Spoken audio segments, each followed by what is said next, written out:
dari dua sumber. Yang pertama yaitu tentang penelitian literatur abu-abu dan kedua meta-analisis. Nah, dengan topik yang saya pilih itu masih berkaitan dengan strategi membantu murid untuk belajar yang lambat membaca dan tentang pembelajaran inklusif di dalam kelas kita.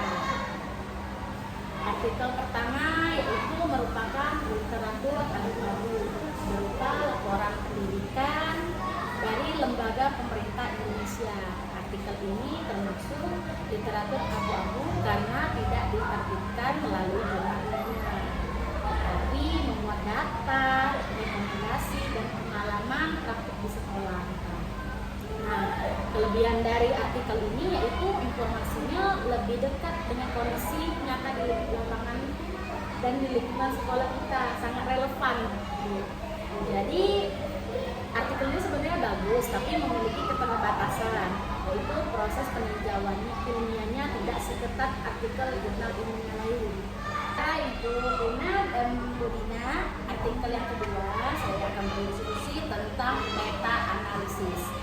Nah, dalam artikel ini membahas strategi pembelajaran, baik itu membaca bagi murid kebutuhan khusus dan murid lainnya. Tapi intinya itu untuk kebutuhan kesulitan membaca anak ABK ya Bu ya. Artikel ini ya Bu Rina dan Bu Dina menggabungkan hasil dari banyak penelitian sehingga bukti yang dihasilkan lebih kuat dan lebih dipercaya.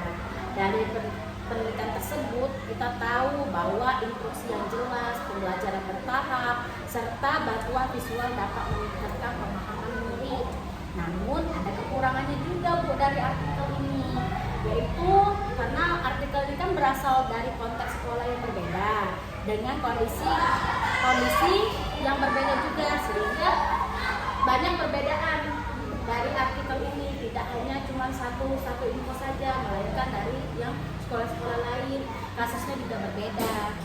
Jadi menurut saya kedua penelitian ini sama-sama penting karena yang literatur abu-abu membantu kita memahami praktik nyata di sekolah, sedangkan meta-analisis membantu memastikan bahwa strategi yang digunakan memang terbukti efektif berdasarkan penelitian. Nah, dari kedua penelitian tadi tentang meta-analisis dan literatur abu-abu ini memiliki dampaknya dalam belajar kita di kelas, yaitu yang pertama guru dapat lebih percaya diri memilih strategi yang sesuai.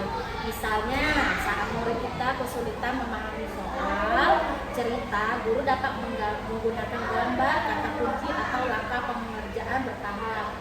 Guru juga dapat melakukan observasi sederhana untuk melihat perkembangan murid setelah strategi. Baiklah, terima kasih kepada Dina dan Bu Dina. Tadi sudah saya sampaikan materi mengenai strategi meta-analisis dan literatur abu-abu. Mungkin dari penyampaian saya tadi ada baik ya Dina ya. Terima kasih Bu Rizky dan Erwin. Baiklah, di sini saya mau bertanya kepada Ibu Rizky dan Erwin, apakah semua strategi tadi dari penelitian tadi bisa kita gunakan secara langsung di kelas? Baik, secara bersama ya. Baik, terima kasih Bu Dina atas mungkin menurut saya pribadi dari kedua strategi kita tidak perlu keduanya harus kita terapkan. Karena misalnya kita terapkan dulu terlebih dahulu satu strategi. Bila ada peningkatan dalam pembelajaran anak-anak, kita tidak perlu yang strategi yang kedua. Tapi jika tidak ada peningkatan, kita bisa memakai strategi yang kedua. Kita lihat dari peningkatan hasil anak-anak tersebut. Jadi intinya kita pilih dulu salah satu strategi. Baiklah Bu Rina, mungkin itu tadi ya jawaban dari saya.